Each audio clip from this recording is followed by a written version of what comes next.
At the wedding, a man forcibly carried the bride into a room, and no one around dared to stop him, not even her husband, who chose to remain silent. Afterward, the man stepped out and instructed the husband to go in and fulfill his marital duties. Helpless and swallowing his humiliation, the husband entered the room. He saw his wife curled up in a corner, covered in blood. Terrified, she didn't want anyone to touch her again. Heartbroken, he turned and walked back outside. The man noticed that he hadn't followed orders. Enraged, he grabbed the husband by the throat and then viciously whipped him. The onlookers were too frightened to make a sound. After the beating, the man ordered the soldiers to drag the husband back inside, forcing him to consummate the marriage under their watch. In Barcelona, the local lord held the droit du seigneur, or right to claim the first night with any new bride. Refusing meant facing execution by hanging. The husband, Bernat, felt immense sorrow for his wife, but to keep his family alive, he tearfully apologized to her as he complied. Bernat was an honest and simple serf. Months later, his wife became pregnant, but since that night, she hadn't spoken a single word to him. Bernat stared into the distance, lost. Yet life had to go on. He prepared a cradle for the unborn child,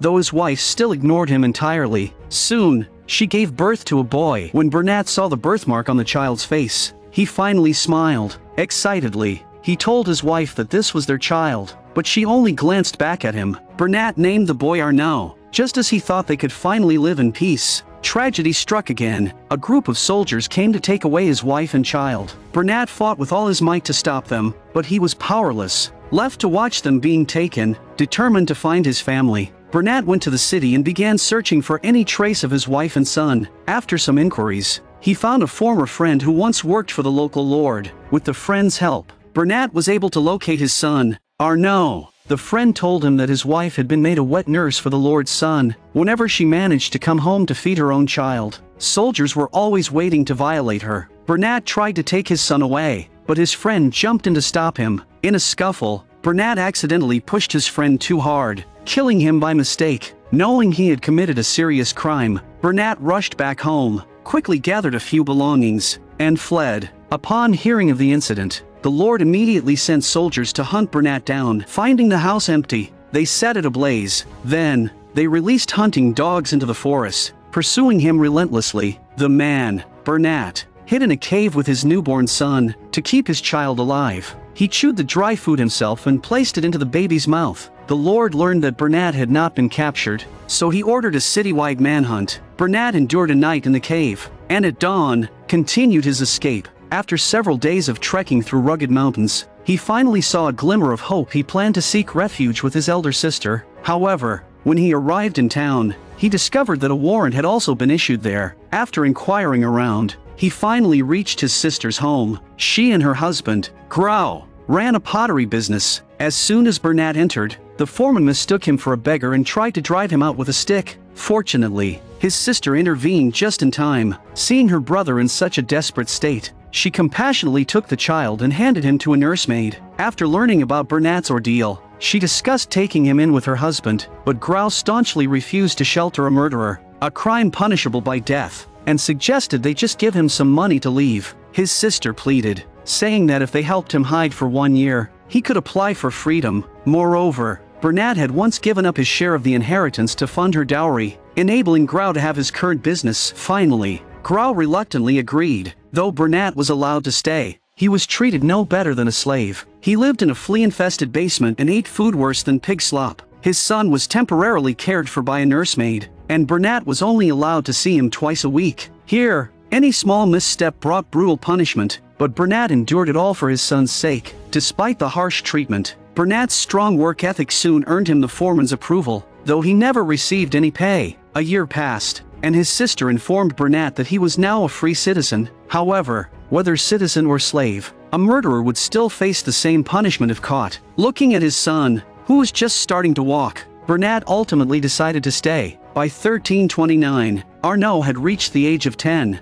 though Grau's family never treated him as kin. Grau forbade Arnaud from calling him uncle, and even his cousin Margarita often bullied him. One evening, Margarita coaxed her 2 younger brothers into going to the beach to watch the moon. The 3 arrived at the shore, shouting and laughing, which attracted the attention of a night watchman. They quickly hid behind a boat. Arnaud suggested they should go home, but Margarita convinced them to hide in the water until the watchman left. So, all three of them submerged themselves in the frigid seawater. The watchman searched for quite a while before finally leaving. By then, one of the younger brothers was nearly frozen, and Arnaud and Margarita struggled to drag him back home. But as soon as they returned, Margarita claimed that the whole idea had been Arnaud's. Furious, Grau shouted at Arnaud to get out. The family hurried to warm the younger boy with hot water, but it was already too late. After the younger brother's burial, Grau began his revenge. At the funeral, the mother was inconsolable, sobbing uncontrollably, while Grau suppressed his simmering rage. After the service, Grau ordered the foreman to gather everyone and took a whip from the cabinet. He blamed the child's death on the nursemaid's failure to supervise, commanding that her clothes be stripped and that she be suspended,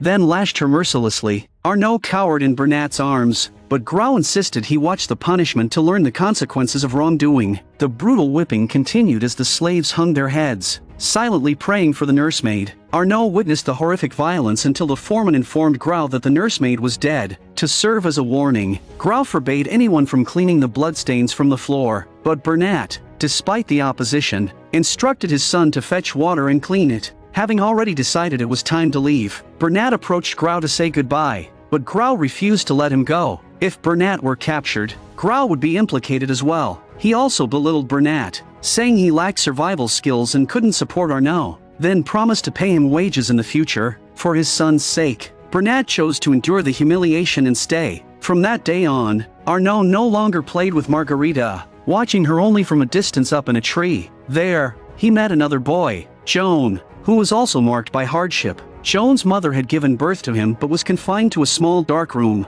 as her husband wanted nothing to do with her. Joan could only stand outside, calling out to his mother through a window. She would extend an aged hand from within. That was their only way of seeing each other. Here, the law dictated that any unfaithful woman must be imprisoned by her husband in a dark room until death. Despite Joan's bleak situation, Arnaud envied him, for he himself had never seen his mother. That night, Arnaud asked his father about his mother. Bernat told him that she had died shortly after he was born. He explained that for children who lose their mothers, God grants them another, the Virgin Mary, who hears their hearts and loves them more than any earthly mother could. The next day, Arnaud and Joan went to the church to make a wish. They saw laborers hauling materials to build a new church. The priest explained that because they couldn't pay to have the church built, the workers transported stones from the port to construct it. Arnaud wanted to help with the new church, but he couldn't lift the stones. Instead, he and Joan decided to bring water to the workers. In this way, the two lonely souls became close friends. But more tragedy soon struck. Bernat learned from the foreman that his sister had died. Bernat held Arnaud close, weeping not only for the loss of his family but also in dread of the future. 1 year later, Grau married a woman from a fallen noble family. With this new status, he had to abandon his business and sell all his slaves. However, he kept Bernat to work in the stables, as it was his late wife's dying wish. With the priest's help, Bernat found a new place to live. Seeing Joan homeless, Bernat decided to adopt him as his godson. When Joan went to bid his mother farewell, he received no response. Climbing on a stool to peer through the window, he discovered that she had starved to death. For a 10-year-old, this was a brutal, heartbreaking loss. That night, Arnaud and Joan attended the Virgin's procession ceremony, but Joan wept uncontrollably. Perhaps this was his way of releasing his grief, a necessary catharsis to move forward. The next day, the priest approached Bernat, expressing his hope that both boys could enter the church to study. Only knowledge could change their fate. In the end, Joan went to study at the church, while Arnaud chose to stay at the stables to help his father. One day, Arnaud offended a stableman, and in retaliation, the stableman tampered with the saddle. When the master's son rode the horse, the loosened saddle caused him to fall. The stableman then framed Arnaud for the incident. The lady of the household brought Arnaud inside, slapped him, and hurled cruel insults at him. Arnaud despised this woman intensely, and in his anger, he stormed off. Arnaud tried apologizing to the woman, but she demanded he kneel down and lick her shoes. Facing such humiliation, he had no choice but to submit, with the lady looking on haughtily, reveling in the degradation of a servant. Margarita also mocked him, sneering with contempt. Arnaud vowed that one day he would repay all this humiliation, but the lady wasn't finished. She issued an order to all stables, forbidding anyone from employing Bernat. A year later, natural disasters devastated the crops, causing widespread famine. The poor faced starvation. The nobles hoarded grain, using the crisis to exploit the people, charging 10 times the normal price and limiting daily sales. When the desperate crowd protested, The nobles drove them away with sticks. Bernat pleaded with the grain seller, who turned around, revealing herself to be his former mistress. It was her doing all along. Anger simmered within Bernat, and in a desperate move, he grabbed a sack of rice. At this, the villagers swarmed him, seizing handfuls of the precious rice. In the ensuing chaos, Bernat clung to a small portion of rice and managed to escape. At home, he ground the rice into powder to stave off hunger, then gave all his remaining possessions to Arnaud to safeguard. Arnaud comforted his father, saying God would protect them. That night, Bernat pulled out a dagger. He had decided to do something drastic. At dawn, he stood among the crowd with a stone in hand, watching his soldiers oppress the people. Seizing the moment, he charged forward and struck one of the soldiers with his stone. The villagers followed his lead, rushing into the granary and grabbing bags of rice. They hadn't gone far before more soldiers intercepted them. The people dropped the rice and fought the soldiers with all their might. The crowd's numbers soon overwhelmed the soldiers, who fled. The villagers quickly organized and marched to the palace gates, shouting for their rights, but soldiers surrounded them again. Though they resisted fiercely, it was a losing battle. Bernat was captured by a soldier, and the officer announced he would execute Bernat as an example to intimidate the populace. Bernat and others were taken to the execution grounds. Arnaud tried to retrieve his father's body, but the guard told him it had to hang all night and would be discarded in the trash the next day. At that moment, the family of the mistress of the house came to the place of execution and stood talking about the father of the boy. Arnaud wanted to confront them, but the priest held him back, warning that it would only bring him further disgrace. The priest told him that, for now, the most important thing was to stay alive. Arnaud vowed that one day he would make them kneel before him. He would not allow anyone to ridicule his father. Now, an orphan, he would have to walk his path alone, without the shelter of others. He would have to run harder in life's race. Arnaud went to the quarry to work as a porter. Though at only 10 years old, he could barely lift the stones. Thankfully, the workers looked out for him, helping him with a headscarf and giving him smaller stones to carry. Even so, each step was a struggle, requiring every ounce of his strength, but he clenched his teeth and pushed forward, driven by a purpose in his heart, for the Virgin Mary, for his father, and for himself. And so, Arnaud labored in the market for 10 years, growing into a tall, strong young man. One day, Arnaud encountered the daughter of a new tenant, Aldis, and with just one glance, they felt an instant attraction. Due to lack of room, their room had to be vacated for the new tenant. Out of respect for Arnaud's father, the landlord allowed them to sleep on mats downstairs. During dinner, Arnaud and Aldis couldn't take their eyes off each other. This caught the attention of Aldis's father, Gaston, who looked down on Arnaud as a mere laborer. He harshly ordered his daughter to finish eating and go back to her room. However, whenever they could, Aldis and Arnaud snuck off to meet, parting only reluctantly each time. One day, Aldis slipped out to see Arnaud under the pretense of buying groceries, but her brother caught her and dragged her back, telling their father what he had seen. Gaston warned Arnaud to stay away from his daughter or he would have the landlord evict them. Undeterred, Arnaud went to the church to find the priest. Arnaud proposed to Aldis, but Gaston mocked him mercilessly. Taking a piece of pork from a basket, he sneered, "You can't even afford this with a month's wages. What makes you think you can marry my daughter?"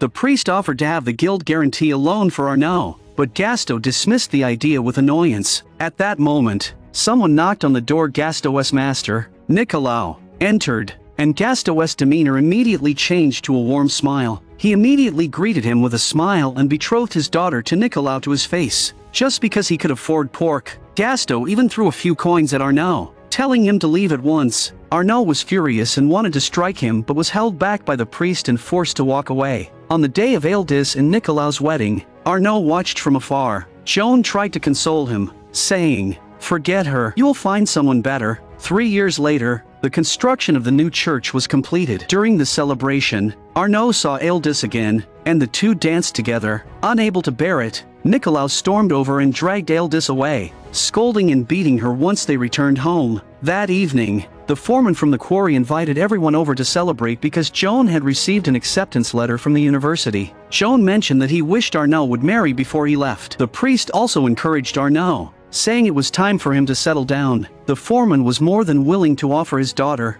Hoven, to Arnaud, even promising to give them a house. After all, he had watched Arnaud grow up, but Arnaud hesitated. The next day, Aldis, covered in bruises, waited for Arnaud at the quarry. Despite the years apart, their love had never faded. Arnaud swept Eldis up in his arms and carried her into a small room, where they gave in to their passion. But under local law, if such an affair were discovered, a woman could be imprisoned by her husband in a dark room for life. Eventually, Arnaud married Hoven. Perhaps he did it for Joan's future, or perhaps to protect Eldis, but he stopped going to the beach. Nevertheless, Eldis continued to wait there for him, day after day. One day, while Hoven was away, Eldis went to Arnaud's house and begged him to run away with her. Otherwise, she would reveal their affair to everyone. That evening, Arnaud heard a commotion outside. It turned out that King Pedro had declared war, and many peasants were enlisting, hoping to change their fate. Arnaud, seeing a chance for redemption, insisted on enlisting despite Hoven's objections. The next morning,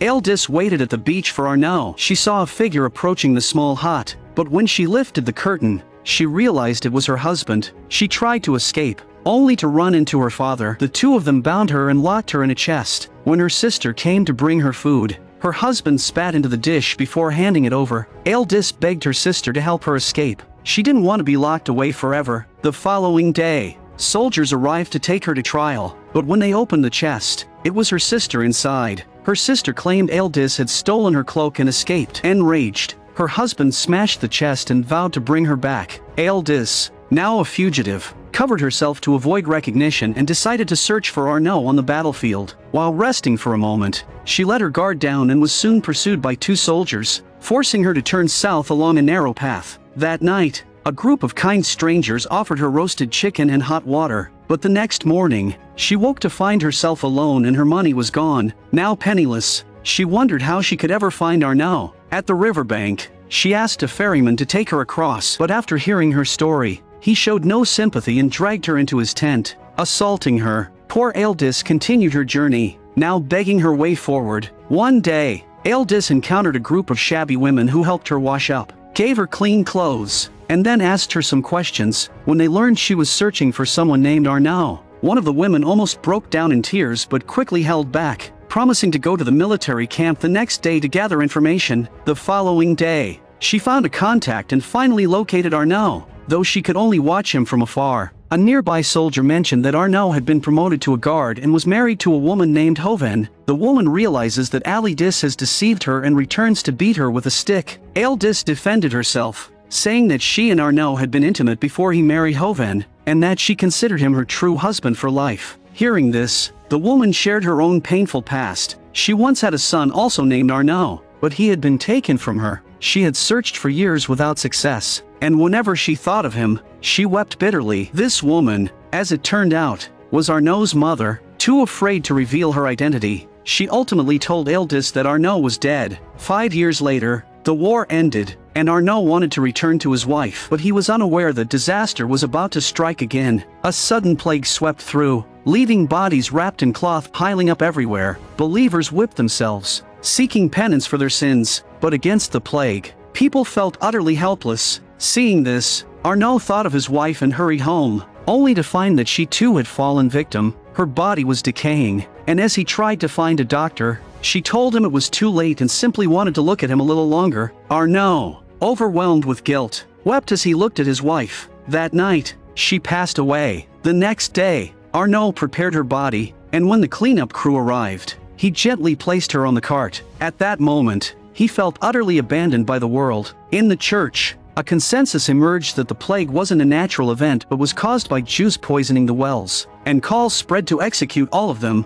Ignoring age or innocence, they sought to annihilate the Jewish community. Arnaud intervened, arguing that children were innocent, but the mob, blinded by hatred, was determined to see the massacre through. Left with no choice, Arnaud drew his dagger and wounded one of the men, successfully forcing the mob to retreat. He then hid the children in the church crypt, but Sahat, who was caring for the children, insisted he must leave to protect his own master. After they descended to the basement, Arnaud realized he had been stabbed during the scuffle. Losing blood, he fell unconscious, but fortunately, the children's father found him and brought a doctor to treat his wounds. A few days later, soldiers announced that the plague had ended, and Arnaud had mostly recovered. The father of the children, Hasdai, turned out to be the wealthiest merchant in the area, with even half the local nobility indebted to him. Arnaud visited Hasdai to say goodbye, but Hasdai insisted he stay, saying he still owed Arnaud a debt of gratitude. Hasdai offered to give him anything money, even a noble title, but Arnaud was uninterested in such rewards. He simply wanted to become a money changer.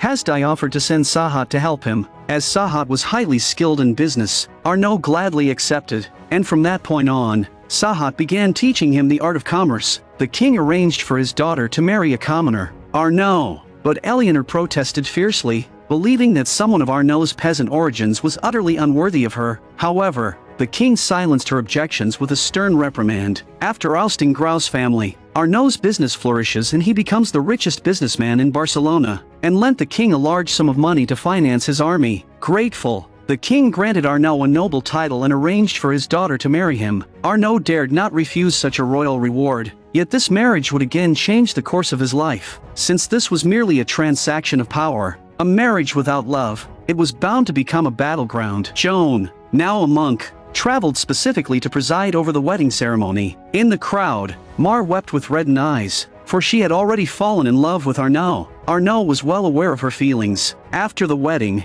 he and Eleanor returned to his new estate. Arnaud gathered the local villagers and announced the abolition of the nobles' rights to inherit their servants' property and to spend the wedding night with their servants. He declared the villagers free. The crowd erupted in celebration, but his actions angered the nobility, as it not only infringed on their rights but also fueled Eleanor's resentment. Eleanor loathed this marriage to a peasant that made her feel disgraced and humiliated. This led her to form a bold plan. She went to consult a lawyer, asking how much of her husband's wealth she would inherit if he were to die. The lawyer explained that without an heir, she would only have rights to his assets for 1 year, after which everything would go to the church. 1 year was far too short for Eleanor's ambitions. Returning home, she told Arnaud that she wanted to have a child, but with no foundation of love. Arnaud had never shared her bed since their wedding. He flatly refused her request. Enraged, Eleanor sought out Joan and tearfully confessed her grievances, saying that Arnaud's heart was with his adopted daughter, Mar, and that he had never truly looked at her since the marriage. She even announced her plans to marry Mar off and asked Joan for help in rekindling her marriage. Bound by the vows he'd made during their wedding,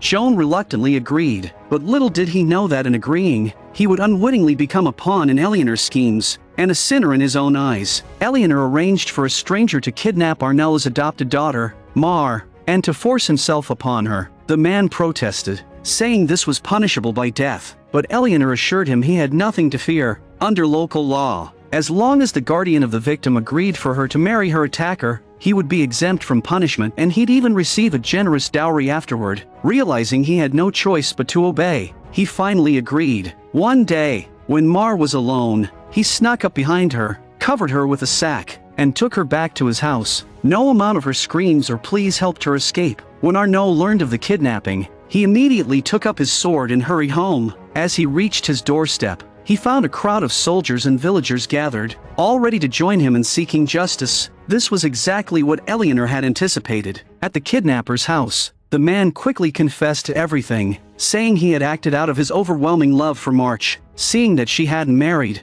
he'd finally committed this monstrous act, claiming he was willing to marry her and make things right. But Arnaud knew this was a heinous crime that deserved punishment under the law. Joan, however, urged Arnaud to consider marriage as Mar's only way forward. It would protect her reputation and fulfill his duty as a father. Arnaud was torn but eventually gave in, agreeing to the marriage like a broken man. Sahat, unable to accept Arnaud's decision, left without a word. Mar appeared, looking like a lost child, hoping her father would rescue her and bring her home. But Arnaud could only look at her helplessly, unable to do anything. As Arnaud turned to leave, Mar fell to her knees, weeping in despair. Back at home, Arnaud locked himself in his room and cried, his heart broken, overcome by guilt. Joan also left town. Meanwhile, Eleanor conspired with Margarita to further ruin Arnaud. They spread vile rumors, accusing the Jewish community of desecrating holy relics and crucifying children, igniting the townspeople's hatred and inciting them to wipe out the Jews. Unable to bear the thought of their suffering,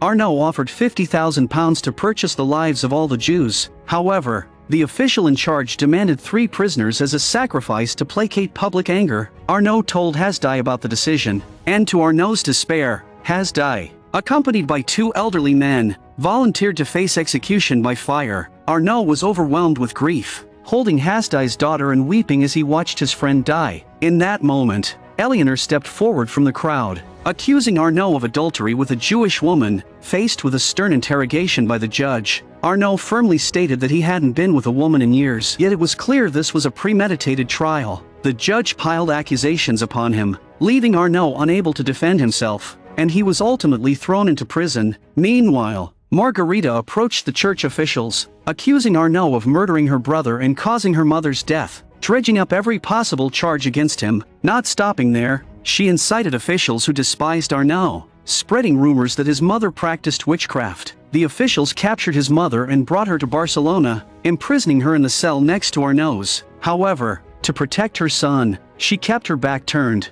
refusing to acknowledge him. Joan, hearing of Arnaud's unjust imprisonment, rushed to his aid. Powerless and penniless, he humbled himself, kneeling before the church officials to plead for Arnaud's release. But the officials saw an opportunity. If Arnaud died, his entire estate would pass to the church. They coldly instructed Joan to convince Arnaud to confess to his supposed crimes. Knowing this might be his last chance to see Arnaud, Joan agreed and visited the cell. Seeing Arnaud covered in wounds from torture, they wept in each other's arms. Arnaud asked if he might see Mar one last time before he died, to apologize for what had happened to her. Joan located Mar, who shared that her husband had died years ago, and though she still harbored resentment, her heart softened upon hearing of Arnaud's plight. At the same time, Sahat received news of Arnaud's imprisonment and sold everything he owned to fund a rescue mission. He approached the prince, reminding him that the king owed his former master a large sum of war debt, and if Arnaud were executed, the debt would fall upon the crown. This risked the king's reputation, Sahat argued, but if the prince saved Arnaud, the debt could be absolved. The prince, uncertain, promised to consult with the king. The following day, Arnaud was once again dragged before the court. Soldiers presented his mother as a witness and demanded to know if she was indeed Arnaud's mother. She steadfastly denied any relationship, refusing to identify herself in order to protect him. Meanwhile, Sahat and Eldis rallied villagers outside the church, appealing to everyone whom Arnaud had ever helped. United in their conviction that Arnaud was innocent, the villagers decided to take action and marched toward the courthouse, carrying a statue of the Virgin Mary as a symbol of their devotion. Inside the court, the officials continued to torment Arnaud's mother, forcibly turning her face toward him, trying to break her resolve until the commotion outside grew too loud to ignore. The crowd, now completely surrounding the courthouse, began throwing stones, forcing the officials to stop. At that moment, royal soldiers arrived, and their commander entered the court, ordering the church officials to release Arnaud at once. When they refused, the commander issued a final warning, declaring it a direct order from the king. Reluctantly, the church officials surrendered. The commander stepped outside and announced Arnaud's release to the crowd, who rushed in, carrying Arnaud out. His mother, overcome with emotion, wept openly. As the crowd dispersed, Eldis quietly left. Perhaps her love for Arnaud was better honored by letting him go. Knowing that life had irrevocably changed, Joan, realizing the depths of his own guilt, set Eleanor's chambers ablaze, determined to atone by perishing with her. Together, they met their end in the flames, bringing their sins to a final close. Years later, Arnaud built a magnificent church dedicated to the Virgin Mary by the sea, which became known as the Cathedral of the Sea. And with that, the film concludes. Thank you for watching. I'm your film enthusiast, signing off.